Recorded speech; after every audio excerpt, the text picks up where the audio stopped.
Hi hello friends, good morning all of you.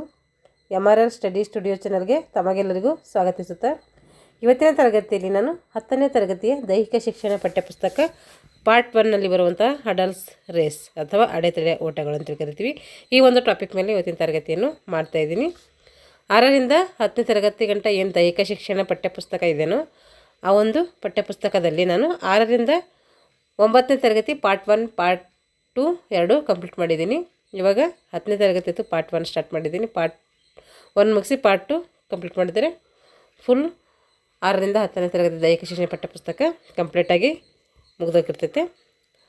ಯಾರೆಲ್ಲ ದೈಹಿಕ ಶಿಕ್ಷಣ ಶಿಕ್ಷಕರನ್ನು ನೇಮಕಾತಿಗೆ ಪೂರ್ವಸಿದ್ಧತೆ ಮಾಡ್ಕೊಳ್ತಾ ಇದ್ದೀರೋ ಅವರು ಈ ಒಂದು ತರಗತಿಗಳನ್ನು ಬಳಸ್ಕೊಳ್ಳಿ ಅಂತ ಹೇಳ್ತಾ, ಈ ಒಂದು ಪಾಠದಲ್ಲಿ ನಾವು ಏನೇನು ತಿಳ್ಕೊತೀವಿ ಅಂತಂದರೆ ಹಡಲ್ಸ್ ರಚನೆ ಬಗ್ಗೆ ತಿಳ್ಕೊತೀವಿ, ಹಡಲ್ಸ್ ಯಾವ ರೀತಿ ರಚನೆ ಮಾಡ್ತೀವಿ ಅಂತ ಅದ್ರ ಬಗ್ಗೆ ತಿಳ್ಕೊತೀವಿ. ಹಾಗೆ ವಿವಿಧ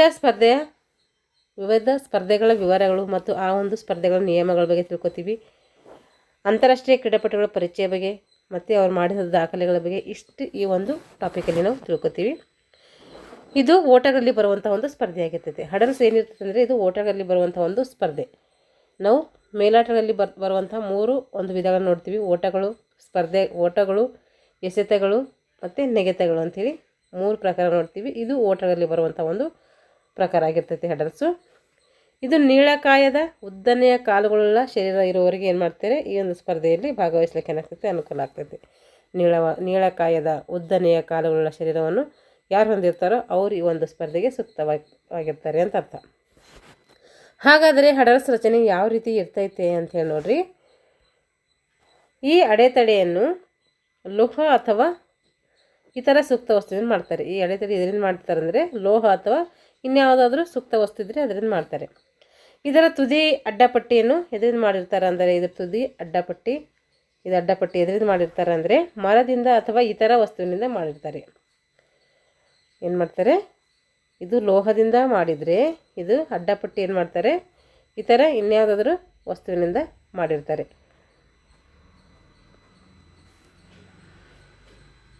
ಹಾಗೆ ಈ ಅಡೆತಡೆಯು 2 ಕಾಲು ಮತ್ತು 2 ಕಂಬಗಳ ಆಧಾರವಾಗಿದ್ದು ಒಂದು ಆಯತಾಕಾರದ ಚೌಕಟ್ಟಿನಂತೆ ಕಾಣ್ತೈತೆ. ಇದು ಏನು ನೋಡಿರಿ, ಇದು ಎರಡೇನಾಗಿದೆ ಕಾಲುಗಳು, ಇದಕ್ಕೆ ಕಾಲುಗಳು ಅಂಥೇಳಿ ಕರಿತೀವಿ. ಇದಕ್ಕೆ 2 ಕಾಲು ಮತ್ತು 2 ಕಂಬಗಳಿಂದ ಆಧಾರವಾಗಿದೆ. 2 ಕಾಲು 2 ಕಂಬಗಳಿಂದ ಏನಾಗಿದೆ, ಇದು ಆವೃತವಾಗಿದೆ. ಇದು ಆಯತಾಕಾರದಲ್ಲಿ ಕಾಣ್ತೈತೆ. ಈ ರೀತಿ ಕಾಣ್ತದಲ್ಲ, ಇದಕ್ಕೆ ಆಯತಾಕಾರ ಅಂತೇಳಿ ಕರಿತೀವಿ. ಇಲ್ಲಿ ನೋಡ್ರಿ, ಆಯತಾಕಾರದ ಏನು ಮಾಡ್ತೀವಿ, ಚೌಕಟ್ಟಾಕಾರದಲ್ಲಿ ಕಾಣ್ತದೆ ಅಂತ ಹೇಳ್ತಾ ಇದ್ದಾರೆ. ಇವಾಗ 1-2 ಅಡ್ಡಪಟ್ಟಿಯನ್ನು ಅಳವಡಿಸಿ, ಇದಕ್ಕೆ ಏನು ಮಾಡ್ತಾರೆ, 1-2 ಅಡ್ಡಪಟ್ಟಿಯನ್ನು ಅಳವಡಿಸಿ ಹೆಚ್ಚು ಭದ್ರತೆಯನ್ನು ಒದಗಿಸ್ತೈತೆ. ಇದು 1-2 ಅಡ್ಡಪಟ್ಟಿಯನ್ನು ಅಳವಡಿಸುವುದರಿಂದ ಇದು ಏನು ಮಾಡ್ತೈತೆ, ನಮಗೆ ಹೆಚ್ಚು ಭದ್ರತೆಯನ್ನು ಇದು ಒದಗಿಸ್ತೈತೆ. ಈ ಅಡೆತಡೆಯ ಎತ್ತರವನ್ನು ಹೆಚ್ಚು ಅಥವಾ ಕಡಿಮೆ ಮಾಡಬಹುದು. ಈ ಒಂದು ಅಡೆತಡೆ ಎತ್ತರ ಇದರಿಂದ ಏನು ಮಾಡ್ಬೋದು, ನಾವು ಹೆಚ್ಚಿನ ಮಾಡ್ಕೋಬೋದು ಮತ್ತು ಕಡಿಮೆನೂ ಕೂಡ ಮಾಡ್ಕೋಬೋದು. ನಮ್ಮ ಅನುಕೂಲಕ್ಕೆ ತಕ್ಕಂತೆ ಹೆಚ್ಚು ಕಡಿಮೆ ಮಾಡ್ಕೋಬೋದು. ಇದು ಆ ರೀತಿ ಫಿಟ್ಟಿಂಗ್ ಇರ್ತೈತಿ. ಇದು ಈ ಅಡೆತಡೆಯ ಅಗಲ ಎಷ್ಟಿರ್ತೈತಿ, ಹಾಗಾದರೆ ಇದರ ಅಗಲ ನೋಡ್ರಿ ಇಲ್ಲಿ ಅಗಲ ಕೊಟ್ಟಿದ್ದಾರೆ.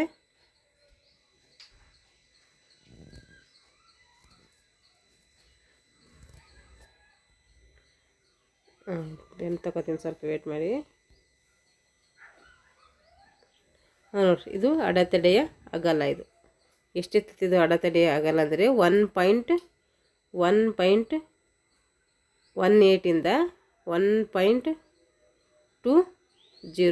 ಮೀಟರ್ ಇರ್ತೈತಿ. 1.18 1.20 ಮೀಟ್ರ್ವರೆಗೆ ಇದರ ಅಗಲ ಇರ್ತೈತೆ. ಮತ್ತು ಇಲ್ಲಿ ನೋಡ್ರಿ, ಇದರದ್ದು ಗರಿಷ್ಠ ಅಂದರೆ ಪಾದದ ಗರಿಷ್ಠ ಉದ್ದ ಎಷ್ಟಿರ್ತೈತೆ, ಪಾದದ ಗರಿಷ್ಠ ಉದ್ದ ಕೇಳ್ತಾ ಇದ್ದಾರೆ. ಇದು ಪಾದದ ಗರಿಷ್ಠ ಉದ್ದ, ಇದು 80 ಸೆಂಟಿಮೀಟ್ರ್ ಇರ್ತೈತೆ. ಇಲ್ಲಿ ಸರಿ 70 ಸೆಂಟಿಮೀಟ್ರ್ ಇರ್ತೈತೆ. ಹಾಗಾದರೆ ಇದು ಒಟ್ಟು ತೂಕ ಎಷ್ಟಿರ್ತೈತೆ ಅಂದರೆ ಇದು 10 ಕಿಲೋಗ್ರಾಮ್ಗಿಂತ ಕಡಿಮೆ ಇರಬಾರ್ದು. ಒಟ್ಟು ತೂಕ ಅಂದರೆ ಇದು ಅಷ್ಟರದ್ದು ತೂಕ ಬರ್ತೈತೆ. ಇದು ಎಷ್ಟಿರಬಾರ್ದು ಅಂದರೆ 10 ಕಿಲೋಗ್ರಾಮ್ಗಿಂತ ಕಡಿಮೆ ಇರಬಾರ್ದು, ಅಂದರೆ 10 ಗ್ರಾಮರ ಇರಬೇಕು ಅಂತ ಅರ್ಥ. ಅದ್ರ ಮೇಲೆ ಇದ್ರೆ ನಡೀತಿದ್ರೆ ಕಡಿಮೆ ಇರಬಾರ್ದು. ಹಡಲ್ಸ್ನ ಅಡ್ಡಪಟ್ಟಿಯ ಅಗಲ, ಹಡಲ್ಸ್ನ ಅಡ್ಡಪಟ್ಟಿ ಅಗಲ ಹೇಳ್ತಾ ಇದ್ದಾರೆ. ಅದು 7 ಮೀಟ್ರ್ ಇರ್ತೈತೆ.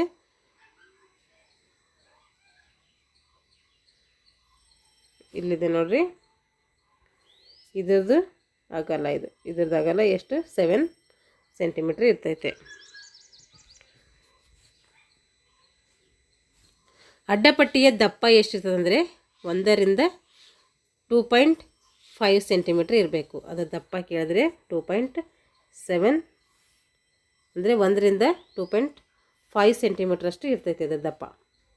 ಅಡ್ಡಪಟ್ಟಿಯ ತುದಿಗಳಲ್ಲಿ ಹಡಲ್ಸ್ನ ಕಂಬಗಳಿಗೆ ಏನು ಮಾಡ್ತಾರೆ? ಭದ್ರವಾಗಿ ನೆಲಗೊಳಿಸ್ತಾರೆ. ಯಾಕೆಂದರೆ ಅವು ಬೀಳಬಾರ್ದು ಅಂತೇಳಿ ಆ ರೀತಿ ಕರೆಕ್ಟಾಗಿ ಫಿಟ್ಟಿಂಗ್ ಮಾಡಿರ್ತಾರೆ.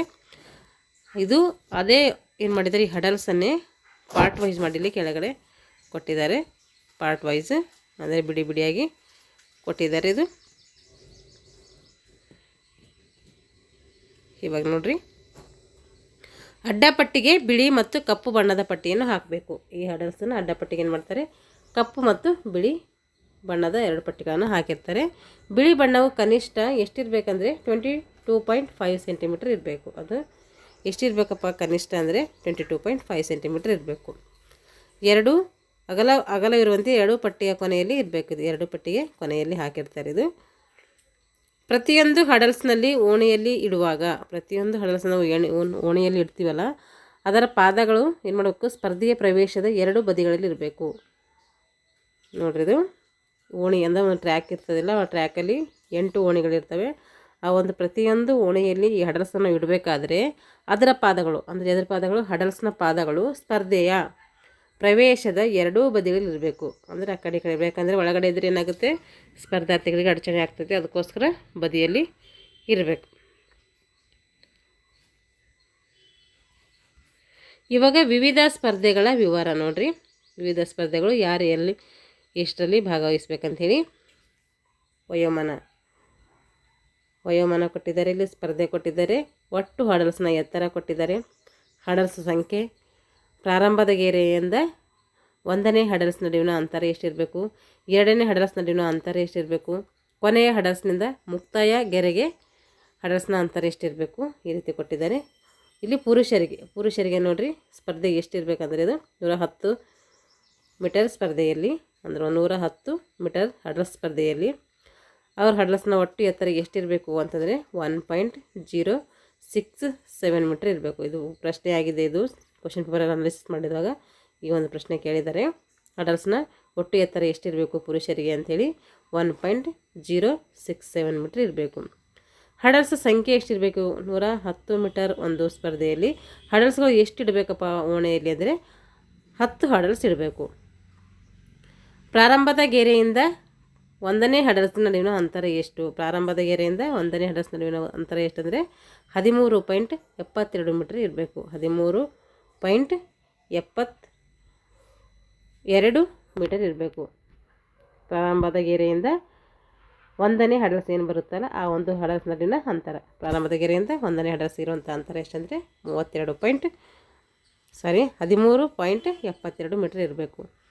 2 ಹಡಲ್ಸ್ ನಡುವಿನ ಅಂತರ, ಈಗ ಫಸ್ಟ್ ಹಡಲ್ಸ್ ಇಟ್ಟಿವಿ, ಆ ಹಡಲ್ಸ್ ಇನ್ನೊಂದು ಹಡಲ್ಸ್ ನಡುವಿನ ಅಂತರ, ಅಥವಾ ಆ 2ನೇ ಹಡಲ್ಸ್ 3ನೇ ಹಡಲ್ಸಿನ ನಂತರ, ಹೀಗೆ 2 ಹಡಲ್ಸ್ನ ನಂತರ ಎಷ್ಟು ಇರಬೇಕು ಆ ಒಂದು ನಡುವಿನ ಅಂತರ? ಒಂದು ಹಡಲ್ಸಿಂದ ಇನ್ನೊಂದು ಹಡಲ್ಸ್ಗೆ ಎಷ್ಟು ಅಂತರ ಇರಬೇಕಂದ್ರೆ 9.14 ಮೀಟ್ರ್ ಇರಬೇಕು. ಎಷ್ಟಿರಬೇಕು? 9.14 ಮೀಟ್ರ್ ಇರಬೇಕು. ಒಂದು ಹಡಲ್ಸಿಂದ ಇನ್ನೊಂದು ಹಡಲ್ಸ್ಗೆ ಇರುವಂತಹ ಅಂತರ ಇದು. ಕೊನೆಯ ಹಡಲ್ಸ್ ಏನು 10ನೇ ಹಡಲ್ಸ್ ಇರ್ತದಲ್ಲ, ಲಾಸ್ಟಿಂದ 10ನೇ ಹಡಲ್ಸು, ಕೊನೆಯ ಹಡಲ್ಸ್ನಿಂದ ಮುಕ್ತಾಯದ ಗೆರೆಗೆ ನಡುವಿನ ಅಂತರ ಎಷ್ಟಿರಬೇಕು? ಕೊನೆಯ ಹಡಲ್ಸಿಂದ ಮುಕ್ತಾಯ ಮಾಡುವಂತಹ ಒಂದು ಗೆರೆಗೆ ಎಷ್ಟು ಅಂತರ ಇರಬೇಕು ಅದು ಅಂದರೆ ಅದು 14.02 ಮೀಟ್ರ್ ಇರಬೇಕು. ಇದು ನೋಡ್ರಿ, ಇದು ಪ್ರಾರಂಭದ ಗೆರೆಯಿಂದ 1ನೇ ಹಡಲ್ಸ್ಗೆ, ಇದು ಕೊನೆಯ ಗೆರೆಯಿಂದ ಮುಕ್ತಾಯದ ಒಂದು ಗೆರೆಗೆ, ಕೊನೆಯ ಹಡಲ್ಸ್ನಿಂದ ಮುಕ್ತಾಯದ ಗೆರೆಗೆ. ಇಲ್ಲಿ ಕೊನೆಯ ಹಡಲ್ಸಿಂದ ಮುಕ್ತಾಯ ಗೆರೆಗೆ ಇರುವಂಥದ್ದೇ ಅಂತರ ಏನಿದೆ ಜಾಸ್ತಿ ಇದೆ. ಪ್ರಾರಂಭದ ಗೆರೆಯಿಂದ 1ನೇ ಹಡಲ್ಸ್ಗಿರುವಂಥ ಅಂತರ ಸ್ವಲ್ಪ ಕಡಿಮೆ ಇದೆ. ನೆನ್ಪಿಟ್ಕೋಬೇಕು. ಇದು ಯಾರ್ದಾಯ್ತು? ಪುರುಷರದಾಯ್ತು. ಇದು ಪುರುಷರದು 110 ಮೀಟರ್ ಹಡಲ್ಸ್ನ ಒಂದು ವಿವರ ಆಯ್ತು ಇದು. ಇವಾಗ 17 ವರ್ಷದೊಳಗಿನ ಬಾಲಕರಿಗೆ 17 ವರ್ಷದ ಒಳಗಿನ ಬಾಲಕರಿಗೆ ಯಾವ ರೀತಿ ಇರಬೇಕು ಹಡಲ್ಸ್ ನೋಡಿರಿ. ಅವರಿಗೂ 110 ಮೀಟರ್ ಒಂದು ಹಡಲ್ಸ್ ಇರುತ್ತೆ. ಆ ಒಂದು ಹಡಲ್ಸಲ್ಲಿ ಅದ್ರ ಎತ್ತರ ಎಷ್ಟಿರಬೇಕು ನೋಡಿರಿ. ಹಡಲ್ಸ್ನ ಎತ್ತರ ಎಷ್ಟಿರಬೇಕು ಅಂತಂದರೆ 0.91 ಮೀಟರ್ ಇರಬೇಕು. 0.91 ಮೀಟರ್ ಹಡಲ್ಸ್ನ ಎತ್ತರ ಇರಬೇಕು. ಅವರಿಗೆ ಅಷ್ಟು ಹೈಟ್ ಇಟ್ಟಿರಬೇಕು. ಇವರಿಗೂ ಕೂಡ 10 ಹಡಲ್ಸ್ ಇರಬೇಕು. 10 ಹಡಲ್ಸ್ ಅವರಿಗೂ ಸೇಮು, ಇವರಿಗೂ ಸೇಮ್, ಪುರುಷರಿಗೂ ಮತ್ತು ಮಹಿಳೆಯರಿಗೂ ಎಲ್ಲರಿಗೂ ಸೇಮ್. ಇದು ಒಟ್ಟು ಎಲ್ಲರಿಗೂ ಕೂಡ ಏನು ಬರ್ತೈತೆ, ಸೇಮ್ ಬರ್ತೈತೆ. ಯಾಕೆಂದರೆ ಹಡಲ್ಸ್ ಎಲ್ಲ 110 ಇದೆ ಅಂದರೆ ಅಲ್ಲೆಲ್ಲ ಹಡಲ್ಸ್ ಏನು ಬರ್ತೈತಿ, ಸೇಮ್ ಬರ್ತೈತೆ. ಅಂದ್ರೆ ಬೇರೆ ಬೇರೆ ಒಂದು ಇದರಲ್ಲೂ ಕೂಡ ಹಡಲ್ಸ್ ಏನು ಬರ್ತವೆ, ಸೇಮ್ ಬರ್ತವೆ. ಇವಾಗ ನೋಡಿರಿ, ಇವಾಗ ಪ್ರಾರಂಭದ ಗೆರೆಯಿಂದ 1ನೇ ಹಡಲ್ಸ್ಗೆ,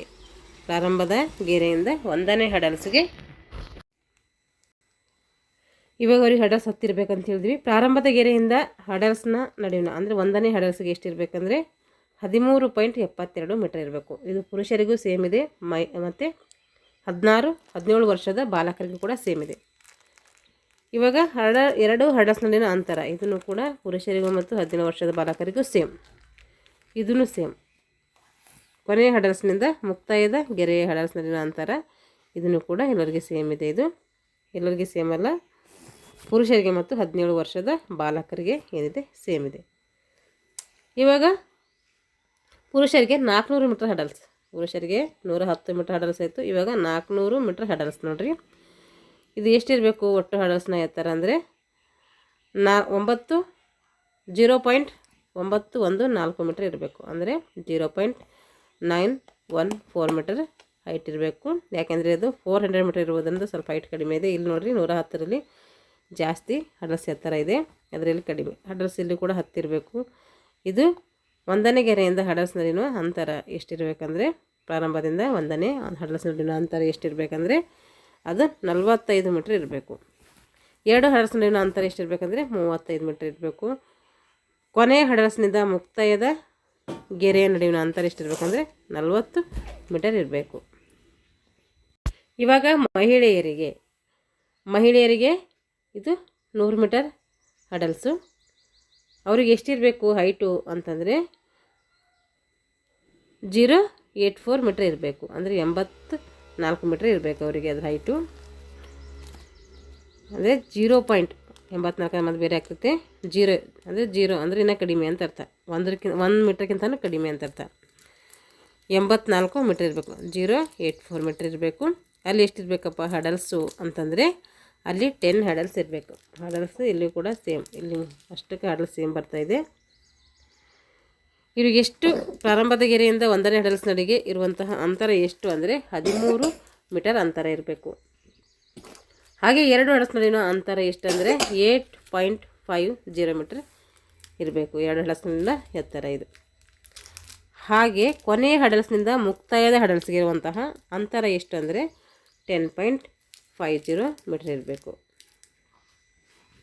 ಈಗ 17 ವರ್ಷದ ಬಾಲಕಿಯರಿಗೆ ನೋಡಿರಿ, ಇವರಿಗೆ 100 ಮೀಟರ್ ಹಡಲ್ಸ್ ಇರುತ್ತೆ. 0.762 ಮೀಟರ್ ಏನಿರಬೇಕು ಅದ್ರ ಹೈಟ್ ಇರಬೇಕು, ಹಡಲ್ಸ್ನ ಹೈಟು. ಈ ಒಂದು 100 ಮೀಟರ್ ಹಡಲ್ಸಲ್ಲಿ 10 ಹಡಲ್ಸ್ ಇಟ್ಟಿರಬೇಕು.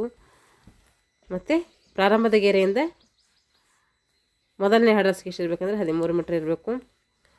2 ಹಡಲ್ಸ್ ನಡುವಿನ ಅಂತರ ಎಷ್ಟಿರಬೇಕಂದ್ರೆ 8.50 ಮೀಟರ್ ಇರಬೇಕು. 2 ಹಡಲ್ಸ್ ನಡುವಿನ ಅಂತರ ಇದು. ಈಗ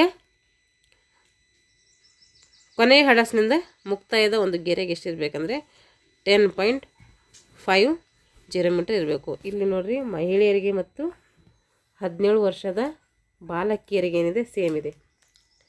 ಇವರಿಗೆ ಏನಿದೆ ಸೇಮ್ ಇದೆ. ಮತ್ತು ಇವರಿಗೆ ಏನಿರ್ತೈತೆ ಸೇಮ್ ಇರ್ತೈತೆ. ಅಂದರೆ ಪುರುಷರಿಗೆ ಮತ್ತು 17 ವರ್ಷದ ಬಾಲಕರಿಗೆ ಸೇಮು, ಮಹಿಳೆಯರಿಗೆ ಮತ್ತು 17 ವರ್ಷದ ಬಾಲಕಿಯರಿಗೆ ಸೇಮ್ ಇದೆ. 17 ವರ್ಷದ ಒಳಗೆ ಇರಬೇಕು ಅವರು, ಅಂದರೆ ಹೈಸ್ಕೂಲ್ ಮಕ್ಕಳು ಅಂತ ಅರ್ಥ ಇದೆ. ಮಹಿಳೆ ಮತ್ತು ಎಲ್ಲ ವರ್ಗದ ಬಾಲಕಿಯರಿಗೆ ಅಂದರೆ 400 ಮೀಟರ್ ಹಡಲ್ಸಲ್ಲಿ ಅವರು ಎಷ್ಟಿರಬೇಕಾದ್ರೆ ಹೈಟ್ ಅಂದರೆ 0.762 ಇರಬೇಕು. 0.762 ಮೀಟರ್ ಹಡಲ್ಸ್ ಎತ್ತರ ಇರಬೇಕು. ಹಡಲ್ಸ್ ಎಷ್ಟಿರಬೇಕಂದ್ರೆ 10 ಇರಬೇಕಲ್ಲಿ. ಮೊದಲನೇ ಗೆರೆಯಿಂದ ಪ್ರಾರಂಭದ ಗೆರೆಯಿಂದ ಮೊದಲನೇ ಹಡಲ್ಸ್ಗೆ ಎಷ್ಟಿರಬೇಕಂದ್ರೆ 45 ಮೀಟರ್ ಇರಬೇಕು. ಹಾಗೆ 2 ಹಡಲ್ಸ್ಗಳ ನಡುವಿನ ಅಂತರ ಎಷ್ಟಿರಬೇಕಂದ್ರೆ 35 ಮೀಟರ್ ಇರಬೇಕು. ಕೊನೆಯ ಹಡಲ್ಸ್ನಿಂದ ಮುಕ್ತಾಯದ ಒಂದು ಗೆರೆಗೆ ಎಷ್ಟಿರಬೇಕಂದ್ರೆ ಅದು 40 ಮೀಟರ್ ಇರಬೇಕು. ಈಗ 14 ವರ್ಷ ಬಾಲಕ ಮತ್ತು ಬಾಲಕಿಯರಿಗೆ ಎಷ್ಟಿರಬೇಕು ಹಡಲ್ಸ್ನ ಎತ್ತರ ಅಂದರೆ 80 ಎಷ್ಟು ಹಡಲ್ಸ್ ಅಂದರೆ ಇದು 80 ಮೀಟರ್ ಹಡಲ್ಸ್ನ ಒಂದು ಓಟ ಆಗಿರ್ತೈತೆ. ಅದರ ಹೈಟ್ ಎಷ್ಟಿರಬೇಕು ಅವ್ರದ್ದು ಅಂತಂದರೆ 80 ಮೀಟರ್ ಅಂತ ಹಡಲ್ಸಲ್ಲಿ 0.762 ಮೀಟರ್ ಹೈಟ್ ಇರಬೇಕು. ಇಲ್ಲಿ ಹಡಲ್ಸ್ ಎಷ್ಟಿರ್ಬೇಕಂದ್ರೆ 8 ಇರಬೇಕು ನೋಡಿರಿ. ಇದು ಸಬ್ ಜೂನಿಯರ್ಸ್ ಅಂತ ಕರಿತೀವಲ್ಲ ಅವ್ರಿಗೆ ಎಷ್ಟಿರಬೇಕು 8 ಹಡಲ್ಸ್ ಇರಬೇಕು. ಇಲ್ಲಿ ಪ್ರಾರಂಭದ ಗೆರೆಯಿಂದ ಮೊದಲನೇ ಗೆರೆಗೆ ಪ್ರಾರಂಭದ ಗೆರೆಯಿಂದ ಮೊದಲನೇ ಹಡಲ್ಸ್ಗೆ ಎಷ್ಟಿರಬೇಕಂದ್ರೆ 12 ಮೀಟರ್ ಇರಬೇಕು. 2 ಹಡಲ್ಸ್ ನಡುವಿನ ಅಂತರ ಎಷ್ಟಿರಬೇಕು ಅಂದರೆ ಅದು 8 ಮೀಟರ್ ಇರಬೇಕು. ಹಾಗೂ ಕೊನೆಯ ಹಡಲ್ಸ್ನಿಂದ ಮುಕ್ತಾಯದ ಗೆರೆಗೆ ಎಷ್ಟಿರಬೇಕಂದ್ರೆ ಅದು 12 ಮೀಟರ್ ಇರಬೇಕು. ಇಷ್ಟು ಹಡಲ್ಸ್ ಬಗ್ಗೆ ತಿಳ್ಕೊಂಡಿವಿ. ಇಲ್ಲಿ ನೋಡಿರಿ ನಿಮಗೆ ಸೂಚನೆ ಕೊಟ್ಟಿದ್ದಾರೆ. ಒಂದು ಅಡೆತಡೆ ಓಟದ ಸ್ಪರ್ಧೆಗಳನ್ನು ಈ ಕೆಳಗೆ ಕಾಣಿಸಿದ ವರ್ಗಗಳಲ್ಲಿ ಸಂಘಟಿಸಲಾಗುವುದು. ಎಲ್ಲೆಲ್ಲಿ ನಾವು ಸಂಘಟನೆ ಮಾಡ್ತೀವಿ, ಯಾವುದಕ್ಕೆ ಸಂಘಟನೆ ಮಾಡ್ತೀವಿ ಅಂದರೆ 80 ಮೀಟರ್ ಹಡಲ್ಸ್ ಸಂಘಟನೆ ಮಾಡ್ತೀವಿ, 100 ಮೀಟರ್ ಹಡಲ್ಸ್ ಸಂಘಟನೆ ಮಾಡ್ತೀವಿ, 110, 400 ಇಷ್ಟರಲ್ಲಿ ಮಾತ್ರ ಹಡಲ್ಸನ್ನು ಆಡಿಸ್ತಾರೆ. ಇವತ್ತರ ಯಾವ್ಯಾವ್ದ್ರಲ್ಲಿ ಹಡಲ್ಸ್ ಆಡಿಸ್ತೀವಿ ನಾವು ಅಂಥೇಳಿ 80 ಮೀಟ್ರ್ ಒಂದು hurdles ಆಡಿಸ್ತೀವಿ, 100 metre hurdles ಆಡಿಸ್ತೀವಿ, 110 ಆಡಿಸ್ತೀವಿ, 400 ಆಡಿಸ್ತೀವಿ.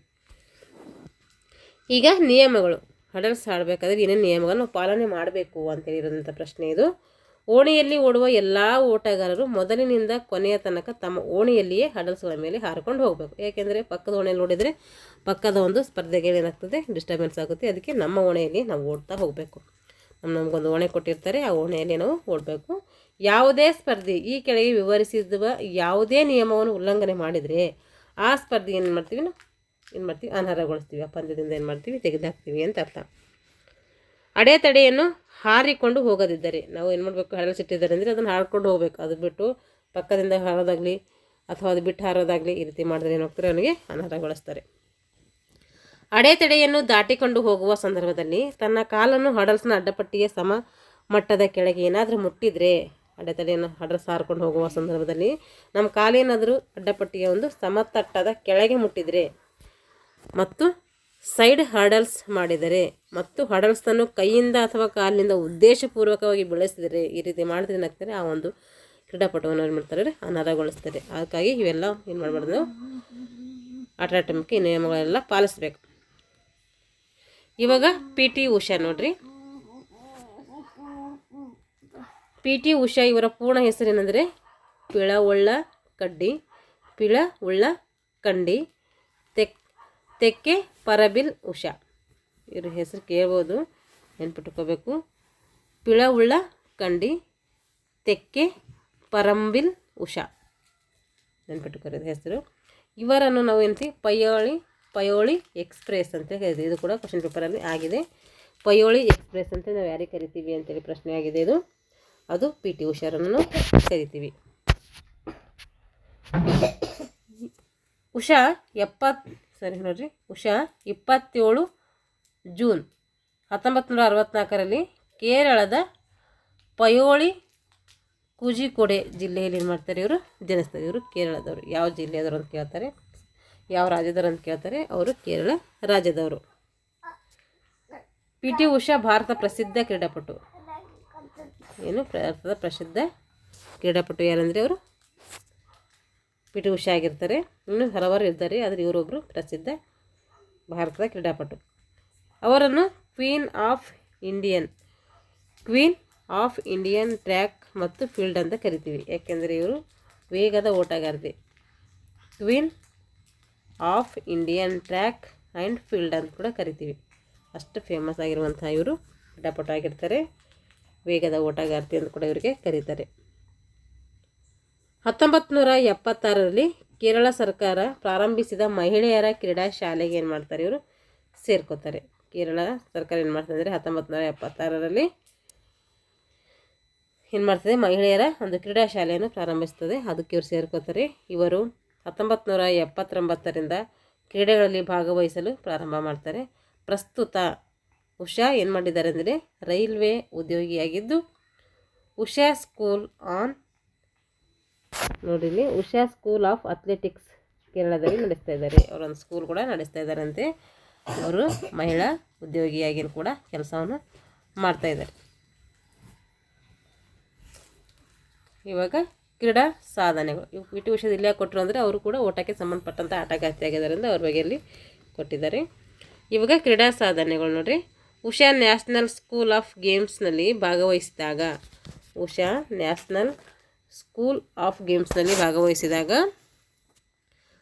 OM Nambiar ಉಷಾರವರ ಪ್ರತಿಭೆಯನ್ನು ಏನು ಮಾಡ್ತಾರೆ ಗುರುತಿಸ್ತಾರೆ. OM ನಂಬಿಯವರು ಏನು ಮಾಡ್ತಾರೆ ಉಷಾರವರ ಒಂದು ಪ್ರತಿಭೆಯನ್ನು ಗುರುತಿಸ್ತಾರೆ. ಅವರಿಗೆ ಕೋಚ್ ಆಗಿ ಕ್ರೀಡಾ ಜೀವನ ಏನು ಮಾಡ್ತಾರೆ ಪೂರ್ತಿ ತರಬೇತಿಯನ್ನು ಕೂಡ ನೀಡ್ತಾರೆ. ಅವರಿಗೆ ಒಂದು ಕೋಚ್ ಆಗಿ ಅವ್ರ ಜೀವನದುದ್ದಕ್ಕೂ ಏನು ಮಾಡ್ತಾರೆ ತರಬೇತಿಯನ್ನು ಅವರು ನೀಡ್ತಾ ಇರ್ತಾರೆ.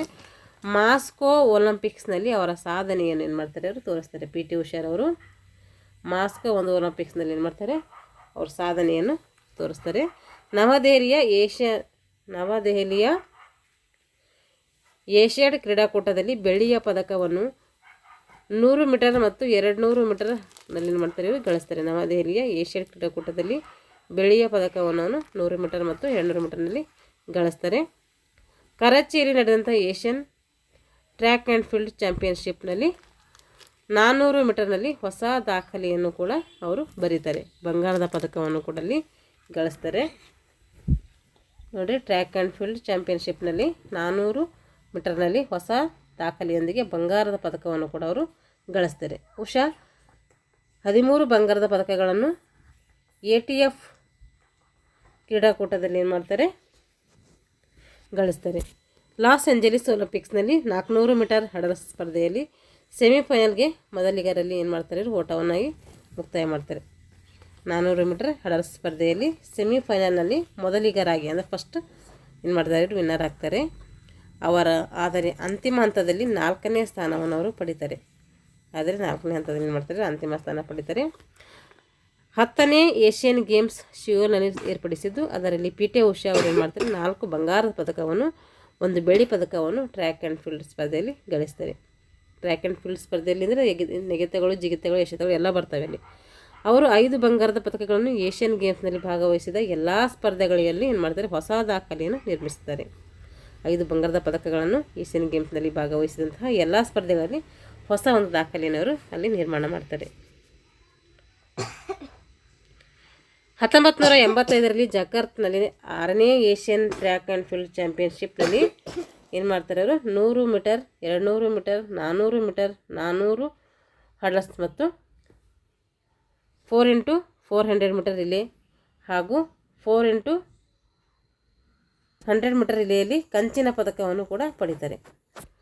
ಒಂದೇ ಅಂತಾರಾಷ್ಟ್ರೀಯ ಕ್ರೀಡಾಕೂಟದಲ್ಲಿ 6 ಪದಕಗಳನ್ನು ಗಳಿಸಿ ಬಂಗಾರ ಪದಕಗಳನ್ನು ಗಳಿಸಿದ ಮಹಿಳೆ ಎಂಬ ದಾಖಲೆಯನ್ನು ಇವರು ಪಡೆದುಕೊಳ್ತಾರೆ. ಬಂಗಾರದ ಮಹಿಳೆ ಅಂತ ಕೂಡ ಇವರಿಗೆ ನಾವು ಕರಿತೀವಿ. ಉಷಾ 110 ಅಂತಾರಾಷ್ಟ್ರೀಯ ಪದಕವನ್ನು ಕೂಡ ಇಲ್ಲಿವರೆಗೂ ಪಡೆದಿದ್ದಾರೆ. ಈಗ ಅವರಿಗೆ ಸಂದಿರುವ ಪ್ರಶಸ್ತಿ ಮತ್ತು ಗೌರವಗಳು ನೋಡ್ರಿ.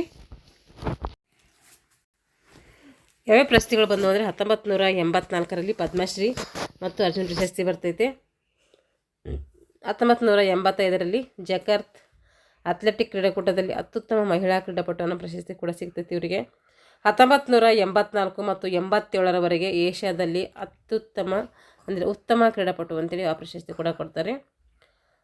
ಉತ್ತಮ ರೈಲ್ವೆ ಕ್ರೀಡಾಪಟುಗಳಿಗೆ ನೀಡುವ ಮಾರ್ಷಲ್ ಟೇಟೋ ಪ್ರಶಸ್ತಿ ಕೂಡ ಇವರು ಪಡ್ಕೊಳ್ತಾರೆ. ಸಿಯೋಲ್ ಏಷ್ಯನ್ ಗೇಮ್ಸ್ನಲ್ಲಿ ಉತ್ತಮ ಅಥ್ಲೀಟ್ ಅಡಿಪಾಸ್ ಗೋಲ್ಡನ್ ಶೂ ಪ್ರಶಸ್ತಿ ಕೂಡ ಇವರು ಪಡ್ಕೊಳ್ತಾರೆ. 30 ಬಾರಿ ಅಂತಾರಾಷ್ಟ್ರೀಯ ಪ್ರಶಸ್ತಿಯನ್ನು ಪಡಿತಾರೆ. ಕೇರಳ ಕ್ರೀಡಾ ಜರ್ನಲಿಸ್ಟ್ ಪ್ರಶಸ್ತಿ ಕೂಡ ಇವರು ಪಡ್ಕೊಳ್ತಾರೆ. ಉತ್ತಮ ಅಥ್ಲೀಟ್ ವರ್ಲ್ಡ್ ಟ್ರೋಫಿ ಕೂಡ ಇವರು ಪಡ್ಕೊಳ್ತಾರೆ. ಇಷ್ಟು ಪ್ರಶಸ್ತಿ ಮತ್ತು ಗೌರವಗಳು ಅವರಿಗೆ ಸಂದಿದ್ದಾವೆ. ಇವಾಗ ಜಾನ್ಕಿ ಬುವಾ ಇವರು ನೋಡ್ರಿ, 24 ವರ್ಷ ವಯಸ್ಸಿನ ಉಗಂಡದಲ್ಲಿ ಪೊಲೀಸ್ ಕಾನ್ಸ್ಟೇಬಲ್ ಜಾನ್ ಅಕಿ ಬುವಾ 400 ಮೀಟರ್ ಹಡಲ್ಸ್ ಓಟದಲ್ಲಿ ಮ್ಯೂನಿಚ್ ಒಲಿಂಪಿಕ್ಸ್ನಲ್ಲಿ ದಾಖಲೆಯನ್ನು ಕೂಡ ಸೃಷ್ಟಿಸಿದಂಥ ಒಬ್ಬ ಕ್ರೀಡಾಪಟು ಇವರು. 1972ರಲ್ಲಿ ಒಲಿಂಪಿಕ್ಸ್ನಲ್ಲಿ ಅಕಿ ಬುವಾ 400 ಮೀಟರ್ ಹಡಲ್ಸ್ ಓಟವನ್ನು ಎಷ್ಟರಲ್ಲಿ ಓಡ್ತಾರಂದರೆ ಅವರು 47.82 ಸೆಕೆಂಡ್ಗಳಲ್ಲಿ ಓಡಿ ಶ್ರೇಷ್ಠ ಓಟಗಾರರಂತಹ ರಾಲ್ಫ್ ಮ್ಯಾನ್ ಮತ್ತು ಡೇವಿಡ್ ಹೆಮಾರಿ ಇವರನ್ನು ಅಕಿ ಬುವಾ ಹಿಂದಕ್ಕೆ ಹಾಕ್ತಾರೆ. ಇವರಿಗೆ ಹಿಂದಕ್ಕೆ ಹಾಕಿ ಇವರಲ್ಲಿ ದಾಖಲೆಯನ್ನು ಮಾಡ್ತಾರೆ. ಈ ಸಾಧನೆಗೆ ಸಹಾಯಕವಾದದ್ದು ಅವರ ಅಸದೃಶ್ಯ ತರಬೇತಿ ವಿಧಾನ. ಅವರು ಚೆನ್ನಾಗಿ ತರಬೇತಿ ಪಡ್ಕೊಂಡಿರೋದೇನಾಗಿರ್ತೈತೆ ಅವರಲ್ಲಿ ಸಾಧನೆ ಮಾಡಲಿಕ್ಕೆ ಅನುಕೂಲ ಆಗ್ತೈತೆ. ಉಗಂಡದಲ್ಲಿ ಮಳೆ ಜಾಸ್ತಿ. ಉಗಂಡದಲ್ಲಿ ಏನು ಮಾಡ್ತದೆ, ಮಳೆ ಜಾಸ್ತಿ ಇರ್ತೈತೆ. ಅಲ್ಲಿ ನೀರು ನಿಂತ ಒಂದು ಮಾರ್ಗದಲ್ಲಿ ಓಡುವುದು ಅಸಾಧ್ಯವಾದಾಗ ಅಕಿ ಬುವಾ ಏನು ಮಾಡ್ತಾರಂದರೆ ಕಷ್ಟವೆನಿಸಿದ ಗುಡ್ಡಗಾಡುಗಳಲ್ಲಿ ಓಡ್ತಾರೆ. ಯಾಕಂದರೆ ಮಳೆ ಬಂದಾಗ ಮಳೆಯಲ್ಲಿ ಓಡೋದು ಕಷ್ಟ. ಹಾಗಾಗಿ ಅವರು ಏನು ಮಾಡ್ತಾರೆ, ಗುಡ್ಡಗಾಡುಗಳಲ್ಲಿ ಹೋಗಿ ಪ್ರಾಕ್ಟೀಸ್ ಮಾಡ್ತಾರೆ. ಅದನ್ನು ಕೂಡ ಕಷ್ಟವಾದಂತಹ ಒಂದು ಕೆಲಸನೇ ಗುಡ್ಡಗಾಡುಗಳಲ್ಲಿ ಓಡೋದು. ಸರಿಯಾದ ಜೊತೆಗಾರರು ಸಿಕ್ಕದಿದ್ದಾಗ ಗುಡ್ಡ ಬೆಟ್ಟಗಳಲ್ಲಿ ಜೀಬ್ರಾಗಳನ್ನು ಏನು ಮಾಡ್ತಾರೆ, ಬೆನ್ನಡ್ತಾ ಇದ್ರು. ಅಲ್ಲಿ ಯಾರಾದರೂ ಓಡ್ಲಿಕ್ಕೆ ಯಾರೂ ಸಿಗಲಿಲ್ಲ ಅಂದರೆ ಏನು ಮಾಡ್ತಾಯಿದ್ರು ಅಂದರೆ ಕಾಂಪಿಟೇಷನ್ಗೆ ಜೀಬ್ರಾಗಳನ್ನು ಹಿಡಿಯಲು ಏನು ಮಾಡ್ತಾರೆ, ಅವರು ಓಡ್ಕೋತ ಹೋಗಿ ಹಿಡಿಯುವಂಥ ಒಂದು ಪ್ರಾಕ್ಟೀಸನ್ನು ಕೂಡ ಮಾಡ್ತಾಯಿದ್ರು. ಅದರಿಂದ ರನ್ನಿಂಗ್ ಸ್ಪೀಡ್ ಹೆಚ್ಚು ಮಾಡ್ಕೊಳ್ತಾ ಇದ್ರು ಅವರು. ಈಗ ಎಡ್ವಿನ್ ಮೋಸೆಸ್ ಮೇರು ಒಲಿಂಪಿಕ್ ಚಾಂಪಿಯನ್. ಇವರು ಕ್ರೀಡಾ ಸಂಘಟನಾಕಾರರು ಕೂಡ, ತಾಂತ್ರಿಕ ಸಲಹೆಗಾರ, ಸುಪ್ರಸಿದ್ಧ ಕ್ರೀಡಾಪಟು. ಇವರು ಮಾದಕ ದ್ರವ್ಯ ನಿಷೇಧರಹಿತ ಒಲಿಂಪಿಕ್ ಕ್ರೀಡೆ ನೋಡ್ರಿ, ಇವರು ಮಾದಕ ದ್ರವ್ಯ ನಿಷೇಧರಹಿತ ಒಲಿಂಪಿಕ್ ಕ್ರೀಡೆ ಮತ್ತು ಮೇಲಾಟಗಳ ಹಕ್ಕುಗಳ ಬಗ್ಗೆ ಹೋರಾಡಿದಂತಹ ವ್ಯಕ್ತಿ. ಈಗ ಏನು ಮಾಡ್ತಾರೆ, ಕ್ರೀಡಾಪಟುಗಳೆಲ್ಲ ಮಾದಕ ದ್ರವ್ಯಗಳನ್ನು ಸೇವನೆ ಮಾಡಿ ನಮ್ಮದು ಪರ್ಫಾರ್ಮೆನ್ಸು ಚೆನ್ನಾಗಬೇಕಂತ ಬೇರೆ ರೀತಿ ಎಲ್ಲ ಮಾಡ್ತಾರೆ. ಅದನ್ನು ತಡೆಗಟ್ಟುವಂತಹ ಒಂದು ಕೆಲಸ ಕೂಡ ಇವರು ಮಾಡ್ತಾರೆ. ಹಾಗೆ ಮೇಲಾಟಗಳ ಹಕ್ಕುಗಳು ಕೂಡ ಅದ್ರ ಬಗ್ಗೆ ಕುರಿತು ಏನು ಮಾಡ್ತಾರೆ, ಇವರು ಹೋರಾಟವನ್ನು ಮಾಡ್ತಾರೆ. ಅಂತಾರಾಷ್ಟ್ರೀಯ ಮಟ್ಟದಲ್ಲಿ ಹೆಚ್ಚು ದಾಖಲೆಗಳನ್ನು ಮಾಡಿದಂತಹ ಕ್ರೀಡಾಪಟು ಎಡ್ವಿನ್ ಮೋಸೆಸ್ ಅವರಾಗಿರ್ತಾರೆ. ಇಂಜಿನಿಯರಿಂಗ್ ವೃತ್ತಿಯನ್ನು ತೊರೆದು, ಅಂದರೆ ಇಂಜಿನಿಯರ್ ಆಗಿರ್ತಾರೆ ಇವರು ಫಸ್ಟ್. ಆ ಇಂಜಿನಿಯರಿಂಗ್ ವೃತ್ತಿಯನ್ನು ಬಿಟ್ಟು ಕ್ರೀಡೆಯಲ್ಲಿ ಏನು ಮಾಡ್ತಾರೆ, ಇವರು ತೊಡಗಿಸ್ಕೊಳ್ತಾರೆ. ಅಮೇರಿಕ ಸರ್ಕಾರ ಏನು ಮಾಡ್ತಾರೆ, ಅಮೇರಿಕದ ಕಾಂಗ್ರೆಸ್ ಸರ್ಕಾರದಿಂದ ಕ್ರೀಡೆಗೆ ಸಂಬಂಧಪಟ್ಟಂಥ ಅಮೇಚೂರ್ ಸ್ಪೋರ್ಟ್ಸ್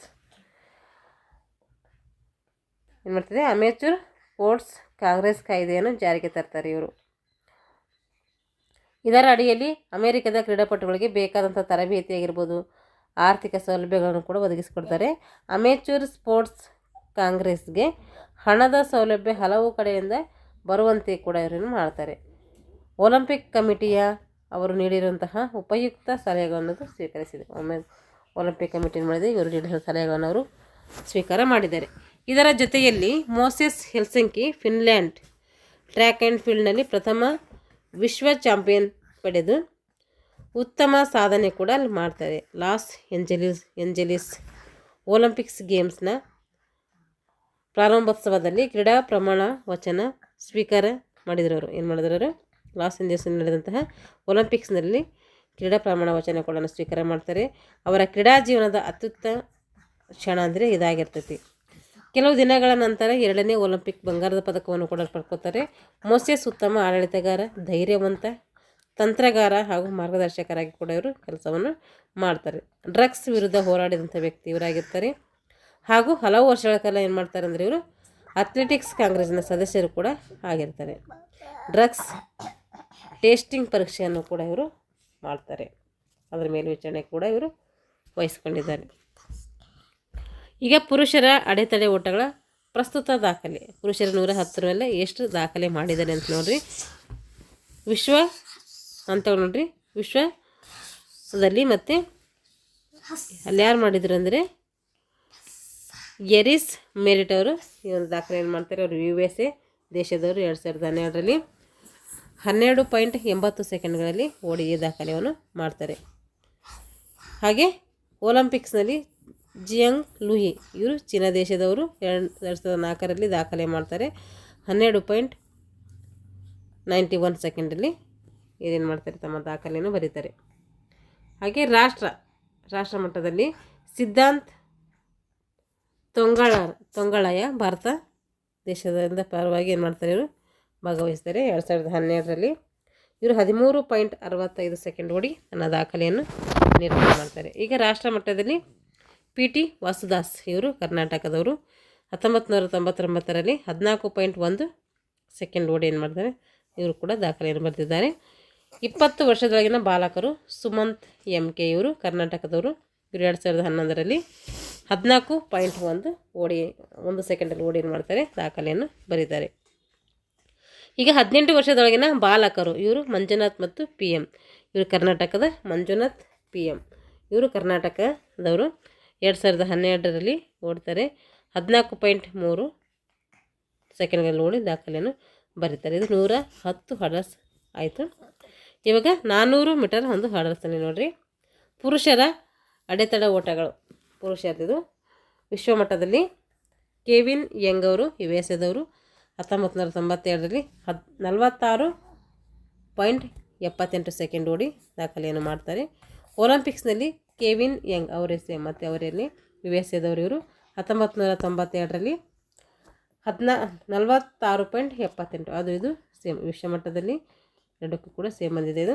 ಈಗ ರಾಷ್ಟ್ರ ಮಟ್ಟದಲ್ಲಿ ನೋಡಿರಿ, ಜೋಸೆಫ್ ಅಬ್ರಾಮ್ ಇವರು ಭಾರತದವರು 2007ರಲ್ಲಿ 49.51 ಸೆಕೆಂಡ್ ಓಡಿ ದಾಖಲೆಯನ್ನು ಮಾಡ್ತಾರೆ. ಈಗ ರಾಜ್ಯ ಮಟ್ಟದಲ್ಲಿ KB ತಿಮ್ಮಯ್ಯ ಇವರು ಕರ್ನಾಟಕದವರು 1980ರಲ್ಲಿ 53.5 ಸೆಕೆಂಡ್ ಓಡಿ ದಾಖಲೆಯನ್ನು ಬರೀತಾರೆ. 20 ವರ್ಷದೊಳಗಿನ ಬಾಲಕರು ಜಗದೀಶ್ ಚಂದ್ರು ಇವರು ಕರ್ನಾಟಕದವರು 2013ರಲ್ಲಿ 54.1 ಸೆಕೆಂಡ್ ಓಡಿ ಸಾಧನೆಯನ್ನು ದಾಖಲೆಯನ್ನು ಬರೀತಾರೆ. 18 ವರ್ಷದೊಳಗಿನ ಬಾಲಕರು ಇವರು ಮೋಹನ್ GK ಅವರು ಕರ್ನಾಟಕದವರು 2004ರಲ್ಲಿ 55.4 ಸೆಕೆಂಡ್ ಓಡಿ ದಾಖಲೆಯನ್ನು ಬರೀತಾರೆ. ಈಗ ಮಹಿಳೆಯರದು ನೋಡಿರಿ, ಇವ್ರದ್ದು 100 ಮೀಟರ್ ಹರ್ಡಲ್ಸ್ನಲ್ಲಿ ಏನು ದಾಖಲೆ ಮಾಡಿದ್ದಾರೆ ಅಂದರೆ, ವಿಶ್ವಮಟ್ಟದಲ್ಲಿ ಕೆನ್ರಾ ಹ್ಯಾರಿಸನ್ ಇವರು USA ದವರು 2016ರಲ್ಲಿ ಏನು ಮಾಡ್ತಾರೆ, ಇವರು 12.20 ಸೆಕೆಂಡ್ ಓಡಿ ದಾಖಲೆಯನ್ನು ಬರೀತಾರೆ. ಒಲಿಂಪಿಕ್ಸ್ನಲ್ಲಿ ಸ್ಯಾಲಿ ಪಿಯರ್ಸನ್ ಆಸ್ಟ್ರೇಲಿಯಾದವರು 2012ರಲ್ಲಿ 12.35 ಸೆಕೆಂಡ್ ಓಡಿ ದಾಖಲೆಯನ್ನು ಬರೀತಾರೆ. ರಾಷ್ಟ್ರ ಮಟ್ಟದಲ್ಲಿ ಅನುರಾಧ ಬಿಸ್ಟಾಲ್ ಇವರು ಭಾರತ ದೇಶದ ಪರವಾಗಿ ಅಂದರೆ ಭಾರತದವರು 2002ರಲ್ಲಿ 13.38 ಸೆಕೆಂಡ್ ಓಡಿ ದಾಖಲೆಯನ್ನು ಬರೀತಾರೆ. ಹಾಗೆ ರಾಜ್ಯ ಮಟ್ಟದಲ್ಲಿ GG ಪ್ರಬೀಳಾ ಅಂತೇಳಿ ಕರ್ನಾಟಕದವರು ಇವರು 2000ರಲ್ಲಿ 13.65 ಸೆಕೆಂಡ್ ಓಡಿ ದಾಖಲೆಯನ್ನು ನಿರ್ಮಾಣ ಮಾಡ್ತಾರೆ ಇವರು.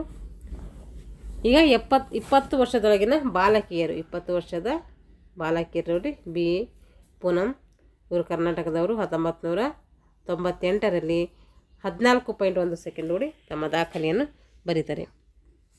18 ವರ್ಷದ ಒಳಗಿನ ಬಾಲಕಿಯರು ಮೇಘನಾ ಶೆಟ್ಟಿ ಕರ್ನಾಟಕದವರು 2012ರಲ್ಲಿ 14.14 ಸೆಕೆಂಡ್ ಓಡಿ ಏನು ಮಾಡ್ತಾರೆ, ಇವರು ದಾಖಲೆಯನ್ನು ಮಾಡ್ತಾರೆ. 16 ವರ್ಷದೊಳಗಿನ ಬಾಲಕಿಯರು ಪಲ್ಲವಿ ಸುಕುಮಾರನ್ ಕರ್ನಾಟಕದವರು 2005ರಲ್ಲಿ 14.6 ಸೆಕೆಂಡ್ ಓಡಿ ದಾಖಲೆಯನ್ನು ಬರೀತಾರೆ. ಅದು ಎಷ್ಟಾಯಿತು, 100 ಮೀಟರ್ ಹರ್ಡಲ್ಸ್ ಆಯಿತು. ಇವಾಗ 400 ಮೀಟರ್ ಹರ್ಡಲ್ಸ್ ವಿಶ್ವಮಟ್ಟದಲ್ಲಿ ನೋಡಿರಿ, ಯುವಿಯು ಪೆಂಚೆನಕಿನ ಈ ಒಂದು ಇವರು ಏನು ಮಾಡ್ತಾರೆ, ಕ್ರೀಡಾಪಟು ರಷ್ಯಾ ದೇಶದವರು 2003ರಲ್ಲಿ 52.34 ಸೆಕೆಂಡ್ ಓಡಿ ದಾಖಲೆಯನ್ನು ಮಾಡ್ತಾರೆ. ಒಲಿಂಪಿಕ್ಸ್ನಲ್ಲಿ ಮಲೈನೆ ವಾಕರ್ ಇವರು ಜಮೈಕಾ ದೇಶದವರು 2008ರಲ್ಲಿ 52.64 ಸೆಕೆಂಡ್ ಓಡಿ ದಾಖಲೆಯನ್ನು ಬರೀತಾರೆ.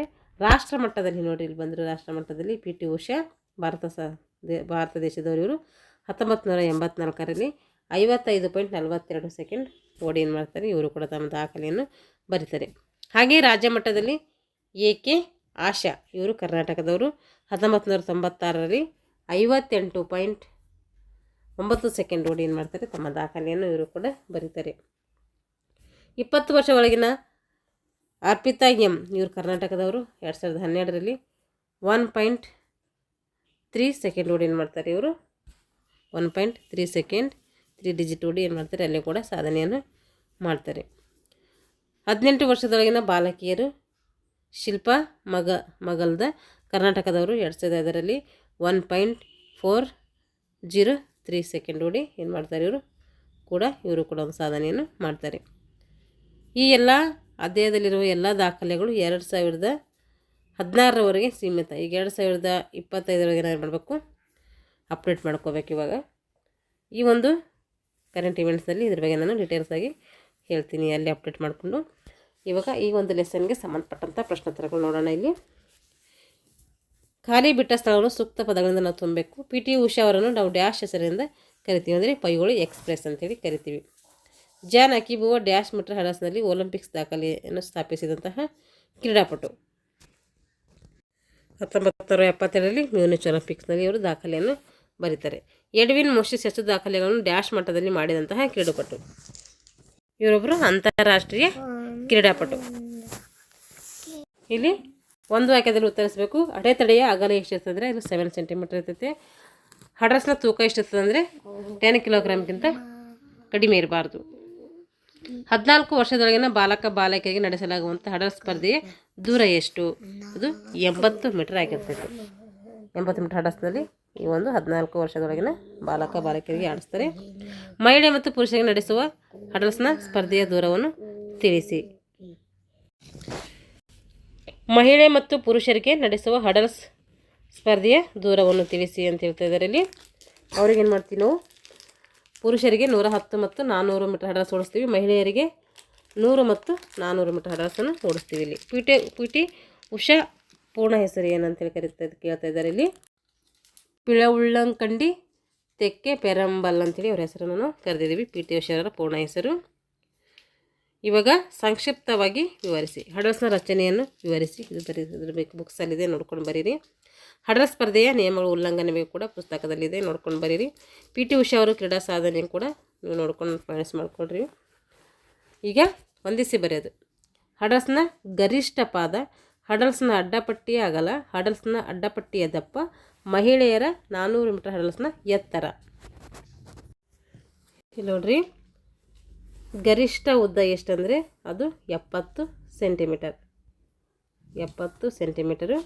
ಹಡಲ್ಸ್ ಅಡ್ಡಪಟ್ಟಿಯ ಅಗಲ ಕೇಳಿದರೆ 7 ಸೆಂಟಿಮೀಟರು. ಹಡಲ್ಸ್ ಅಡ್ಡಪಟ್ಟಿಯ ದಪ್ಪ ಕೇಳಿದರೆ ಅದು ದಪ್ಪ ಎಷ್ಟಿದೆ, 1ರಿಂದ 2.5 ಸೆಂಟಿಮೀಟರ್ ಇತ್ತು. ಮಹಿಳೆಯರ 400 ಮೀಟರ್ ಹಡಲ್ಸ್ನ ಎತ್ತರ ಎಷ್ಟಂದರೆ 0.762 ಮೀಟರ್. ಇಷ್ಟು ನಾವು ಈ ಒಂದು ಲೆಸನ್ನಲ್ಲಿ ತಿಳ್ಕೊಂಡಿದ್ದೀವಿ. ಇದು ಸ್ವಲ್ಪ ವಿಡಿಯೋ ಲೆಂದಿ ಆಯಿತು, ಆದರೆ ಒಂದೇ ತರಗತಿಯಲ್ಲಿ ಎಲ್ಲ ಮುಗಿಸ್ಬೇಕು ಅಂತೇಳಿ ಈ ಒಂದು ಕ್ಲಾಸನ್ನು ನಾನು ಮಾಡಿದ್ದೀನಿ. ಯಾರೆಲ್ಲ ದೈಹಿಕ ಶಿಕ್ಷಣ ಶಿಕ್ಷಕರೊಂದು ನೇಮಕಾತಿಗೆ ಪೂರ್ವ ಸಿದ್ಧತೆ ಮಾಡ್ಕೊಳ್ತಿದ್ರು ಅವರು ಈ ಒಂದು ತರಗತಿಯನ್ನು ಬಳಸ್ಕೊಳ್ಳಿ ಅಂತ ಹೇಳ್ತಾ ಇಲ್ಲಿಗೆ ಈ ತರಗತಿಯನ್ನು ಮುಗಿಸ್ತಾ ಇದ್ದೀನಿ. ಹಾಗೆ ನೋಡಿ, ಇದು ಹಡಲ್ಸ್ ಮೇಲೆ ನಾನು ಆಥರ್ ಟೆಕ್ಸ್ಟ್ ಬುಕ್ಕಲ್ಲಿ ಕೂಡ ತರಗತಿಯನ್ನು ಮಾಡಿದ್ದೀನಿ. ಮತ್ತು ಇಲ್ಲಿ ಸೇಮ್ ಆಯಿತು ಅಂತ ತಿಳ್ಕೊಬೇಡ್ರಿ. ಅದು ಆಥರ್ ಟೆಕ್ಸ್ಟ್ ಬುಕ್ಕಲ್ಲಿಂದು, ಇದು ಗೌರ್ಮೆಂಟ್ ಟೆಕ್ಸ್ಟ್ ಬುಕ್ಕಲ್ಲಿಂದು 10ನೇ ತರಗತಿಯಲ್ಲಿ ಇರೋಂಥದ್ದು. ಅದಕ್ಕೋಸ್ಕರ ಆಥರ್ ಟೆಕ್ಸ್ಟ್ ಬುಕ್ಕಲ್ಲಿಂತ ಇಲ್ಲಿ ಚೆನ್ನಾಗಿ ನೀಟಾಗಿ ಕೊಟ್ಟಿದ್ದಾರೆ. ಅದಕ್ಕೆ ಈ ಒಂದು ತರಗತಿಗಳನ್ನು ಬಳಸ್ಕೊಳ್ಳಿ ಅಂತ ಹೇಳ್ತಾ ಇಲ್ಲಿಗೆ ಈ ತರಗತಿಯನ್ನು ಮುಗಿಸ್ತಾ ಇದ್ದೀನಿ. ಎಲ್ಲರಿಗೂ ಧನ್ಯವಾದಗಳು.